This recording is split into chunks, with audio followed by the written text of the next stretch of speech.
This week on Not Another Shooting Show. And I was like, hey, how's your day going? He goes, not well. He can't work here anymore. Why? He shot your car. This isn't a both of you conversation. I'm tired of doing math. He was doing an illegal move. I defended myself. Get fucked. What does the search for a new pope and a P320 have in common? He's Jeff King. I'm Andy Erickson. This is Not Another Shooting Show. We go to somewhere in, it's Houston, Texas, where a man could be charged after accidentally shooting himself with a zip gun. Yeah. Nice. Zip gun. When's the last time you heard about a zip gun? I thought there were ghost guns now. Anyway, get out of here, Windows News. Jesus. According to Lieutenant Brian Buccini of the Harris County Sheriff's Office SWAT unit, the shooting happened on a place no one cares about. Deputies were told that a male shooter was shot and then taken to a local hospital. Allegedly, it was discovered the male shot himself accidentally with a zip gun that he made. Oh, that's cool. It was then rendered by the bomb unit, or rendered safe, I think. They left out a word in the story. K-9 team checked the area for any other potential dangers, but the area was deemed safe.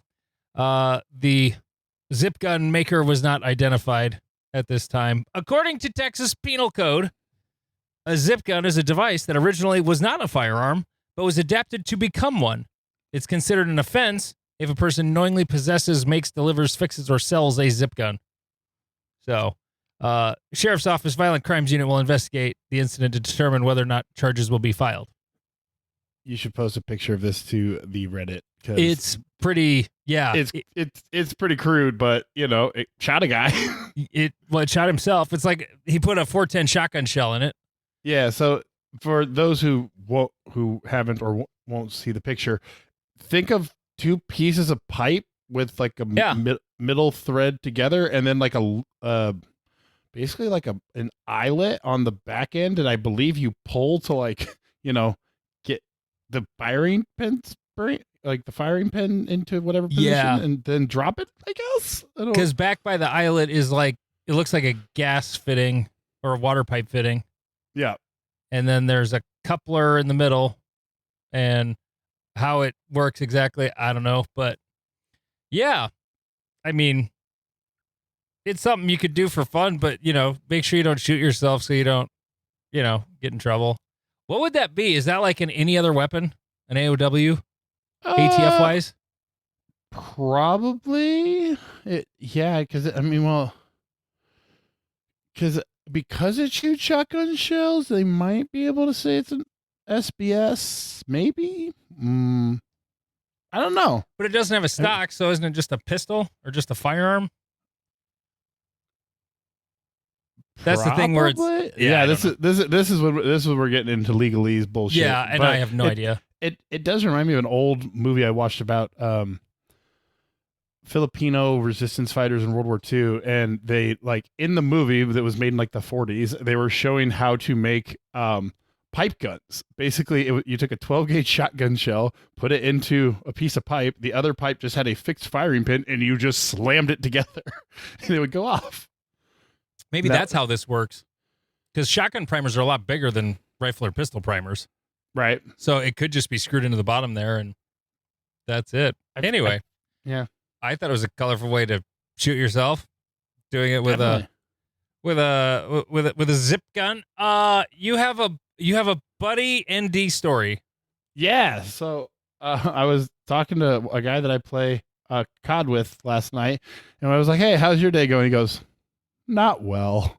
And we're like, "Tell me more." He works security at a casino, and I was like, "Did you get to shoot anybody?" And he was like, "Kinda, but no." And I was like, "Oh, tell me more." So he got put on the training detail for so it's an Indian casino. So the reservation chief's son was getting a job as security, and so he got to show him how to do everything. Oh, 10 minutes. I think I know where this is going. 10 minutes into the shift, they're walking in the parking lot, and for some reason, he draws his gun and NDs into his father's car. And so my buddy's like, what? Yeah. Because I was like, were you dealing with someone? Like, why did he have the gun drawn? And he's like, I don't know. I was in front of him and I was shitting a brick when a gun went off behind me. And we found the bullet hole in his dad's car. So he happened to have an ND and it happened to hit his dad's car? Yeah, I don't know. And so he's like, yeah, it's really fun getting interrogated by your coworkers. I was like, yeah, that would suck. And he's like, the best part is we don't know where he got the gun from. And I was like, wait, what? And he's like, it was his own personal Glock 19. Oh, God. Were issued guns to carry on the premises by the tribal police force. And this wasn't that gun. So he's like, where the fuck did you get it? And why were you carrying it? Oh my God. So yeah, he made it 10 minutes into his shift before a gun went off. And excuse me, Chief. He can't work here anymore. Why? He shot your car. I was like, he's like, I'm not training him. And I was like, I would, but I'd ask for hazard pay. Yeah. Take that $5 an hour more. Yeah, every once in a while I'll see somebody who's, I'll run into like a sheriff's deputy, like stopping in at Casey's before work, and he's got his plate carrier on, like the Lincoln County deputies, they wear like just a regular plate carrier pretty much. And then, I think it depends on their job too, but, whereas like, the state troopers and Sioux Falls PD, they all have like the vests, not a plate carrier, but like the big multi-purpose vest that's also sort of bullet resistant, bulletproof, whatever. Yep. But then I'll see like a dude who works for the armored car company, and and inevitably it'll be a gun you never see law enforcement carry, Ruger P95. No, it's not usually that bad, but I shouldn't say usually. I haven't run into a lot of armored car drivers like in a gas station, but I have twice. And one of them was fine. It was a 19X, Glock 19X, which, okay, that's an interesting choice, the tan gun, but okay, whatever. And then the other one was a Taurus Millennium G2, the carry gun. Beautiful. Yeah. So obviously they're buying their own guns. I don't know if that was just like I have this job, I have to buy a gun, and so here's what I'm buying. Or I don't know. Working armed security, you get a lot of weird shit. Because like when I was working I had a Safariland holster with an M&P with a dot, and like was taking it fairly seriously. The night I got fired, the guy I was working with had a shield, like a Shield 1.0, in an appendix holster that he was wearing outside of his shirt. That was his gun. Outside of the shirt. Yeah. So like, because we were supposed behind it. Yes. Because we were supposed to be like visibly armed security. And okay. So the battle belt that I wear, like that's what I wore, like that in a plate carrier, because it was a stab house. And so like the guy I got fired over for kicking, I kicked him off of the dude because his head was sitting next to the dude's pistol that was unsecured as he was trying to double leg him. And I was like, this is not good. And yeah, so you'd run into all kinds of, Ruger P95s or Smith & Wesson shields, or I didn't see any revolvers. I had one dude who carried like a Staccato XC. I was like, that seems excessive, but okay. I mean, but yeah, I would go to carrying, it's like the old adage, don't carry the family heirloom, right. Whatever it is. Well, even if I carried a gun for a job, like I'm not carrying a gun that is at all special to me. Correct. It's literally going to be like, oh, I have to go without my dual impact. Okay, cool. Like that's fine. Like, right. You have to, like, we've had this conversation before, but like it is a tool to accomplish a task. Style points don't matter. Yeah. And it's like, I think a lot of people get wrapped up in the A style points, B, like, oh, I can shoot 3.72% faster with this. And you're like, that statistically means nothing, but Yeah. okay, whatever. But yeah, they're carrying, like, there's some dude who posts like an Atlas that he carries. And you're like, really? You carrying $8,000 steel gun? Like, that sounds miserable. Yeah. Okay. We forgot to talk about this. We meant to talk about it, but we forgot to talk about it last week because we were drunk, probably would be the best reason why. But you told me about it. I never actually saw it. Caleb Giddings had an interesting post about ammo. Yeah. Was it on Instagram or Facebook? Facebook. Okay. I'm not seeing it on his Facebook. I think it's his business page, not his personal page. Oh, I'm looking at the wrong one. Okay. Yeah. So to get into it, it basically, he was looking at the data from like a wholesaler network that he had access to their data for. And the numbers on it are like insane to me, because you're like, oh yeah, you know, like 9mm is kind of popular, but you know, 40 Smith & Wesson, you still see it. Like you find it on the ground at ranges, or, you know, 45s out there, blah, blah, blah. The numbers tell you a completely different story. So the, from his from the data he had, 9mm sold 6.21 million units. Now this I'm is assuming ammunition, not guns. this is just the ammunition. Okay. So I think by units, it's probably talking about boxes, like 50 round boxes. Yeah. Well, it could be however many rounds are in it. Right. So yeah, 6 million to 6.21 million units of 9mm were sold versus 233,000 units of 40 Smith & Wesson sold. So the 9mm is beating 40 Smith & Wesson by literally 6 million units. Wow. That's a lot. So and for those of you who don't know who Caleb Giddings is, he now works for Taurus, but he's a giant revolver nerd who also did USPSA, likes IDPA. He's an interesting character. He was on, what was it, Top Shots? Top Shot. Yeah, the first season of Top Shot. Yep, when they actually had like real shooters on it. So he then added 38 Special and 357 Magnum, and they sold 190,000 and 120,000 units respectively during that period. So 38 Special is almost as popular as 40 Smith & Wesson, which is kind of shocking, but it's kind of believable. Well, I mean, people aren't shooting wheel guns as much, but if they're shooting a wheel gun, they're shooting a lot of 38. Yeah. Yeah. You know, I own a 357 Magnum revolver. I personally, in the 6 years I've owned that gun, have bought 1, 2, 3, 4. I've bought 5 units of 357 Magnum ammo. Yep. And 2 of them were hunting loads that I was testing to see if they were even legal for deer. They were meant for lever guns, but right. Well, and when you take your Smith & Wesson or your 357 Magnum out, like you only shoot the 357 Magnum when it's a buddy that's never shot 350 Magnum, isn't it? Pretty much. I don't really have much loaded up for that. I've got some like critical defense ammo, and that's about all the 357 Magnum I think I have in the house.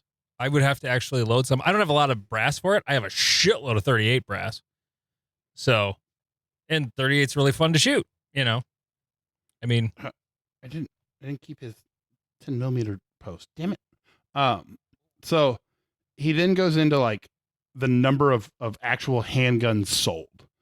And this is where it starts getting absolutely insane to me. Yeah.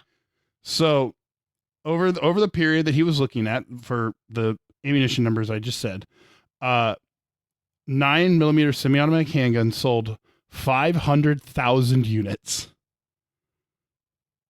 22 LR handguns sold about 56,000 units. 40 Smith & Wessons sold 13,000 units. That's crazy. What's interesting is that during that period, Glock was the number one seller of 40 Smith & Wesson handguns by a significant margin. So people are still, I wonder if it's police trade-ins. Like, it would make it even funnier. They're all police trade-ins that people are getting 9mm barrels to swap in. Oh, yeah. Could be. I mean, you're getting it cheap, but I mean, you're still end up spending like at least $120 on a barrel. Right. Let's see. Revolvers chambered in either 357 Magnum or 38 Special sold 42,000 units. So almost or over triple the number of sporty Smith & Wesson guns sold.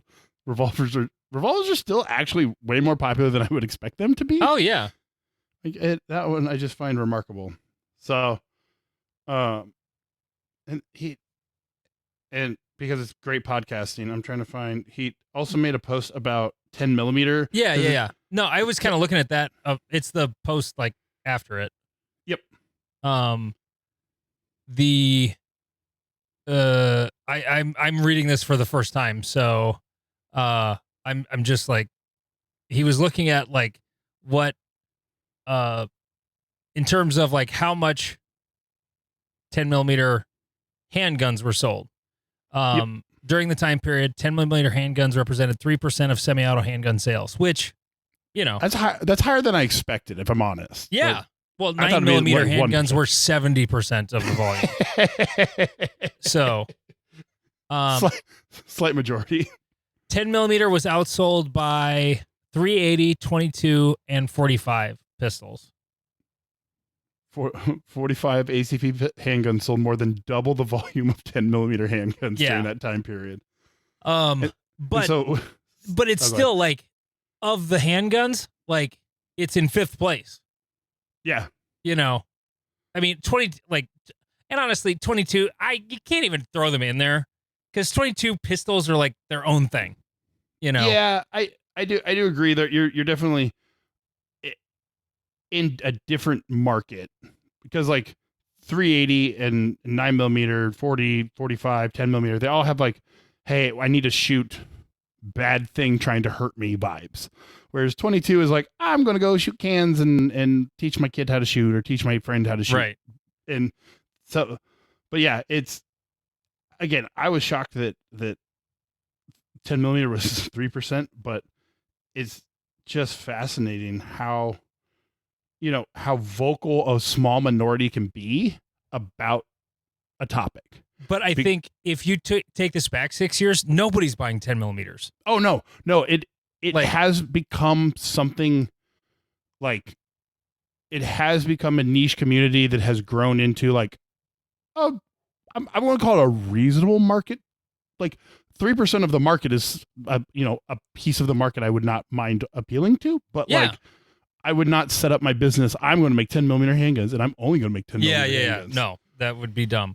A great way to know how popular something is, just go to a store that sells handgun ammunition, especially a bigger store, like a big box store, like a Shields or a Sportsman's, or, you know, how many different SKUs of 10mm are there on the shelf?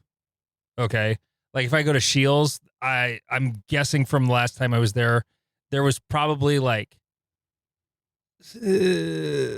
including the Plinkin ammo, there was probably like 7 or 8 different types, maybe. I'm probably long, if anything. Now, take it to something completely different. 6.5 Creedmoor rifle cartridges. There's a shitload of SKUs for that. Like, all the different bullet weights, all the different, you know, target versus hunter. Right. Well, or something that's more niche, like that we were talking about with Bruce last week, 6mm arc. Okay. Not a lot of, I think Hornady's the only one that had, I think that's the only company that had any ammo on the shelf at Shields, and they have like all of the ones Hornady makes, like 4 different types. Yep. So, you know. He did go, he broadened the data a little bit at a lower paragraph, and it said 10mm sales numbers, and it was outsold by 38 Special, 410 gauge, 20 gauge, 380 ACP, 300 Blackout, and a few others. The centerfire rifle closest to 10mm sales was 6.5 Creedmoor. So weird. Yeah. Again, I think it's one of those people. That's the thing I always forget about it. They talk a lot about it. A lot of people have it. A lot of people buy it, but they're buying like 2 or 3 boxes for hunting season. That's all they're buying a year. Right. But even that, I think overplay. I think there's a lot of people who buy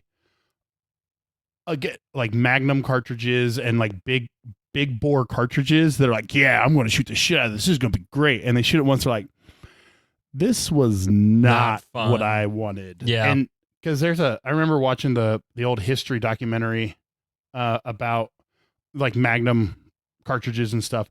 And they said that the Model 29 from Dirty Harry, the 44 Magnum, they said they sold just truckloads of them, but you could still find them unfired years later. Oh, yeah. Because people were so afraid of them, or they'd fire like one cylinder and never shot again. Well, there's only so much of a big giant cartridge you can shoot. This reminds me of something Aaron Himke posted in the Reddit. He's like, why 10 millimeter when you could have 454 Casull? He's got this Taurus 454 revolver. A Taurus. Yeah. Well, I mean, if I was gonna buy a 454 Casull, I'd probably buy a Taurus too, because I'm not spending Smith & Wesson money on that. But I forgot how to spell Reddit.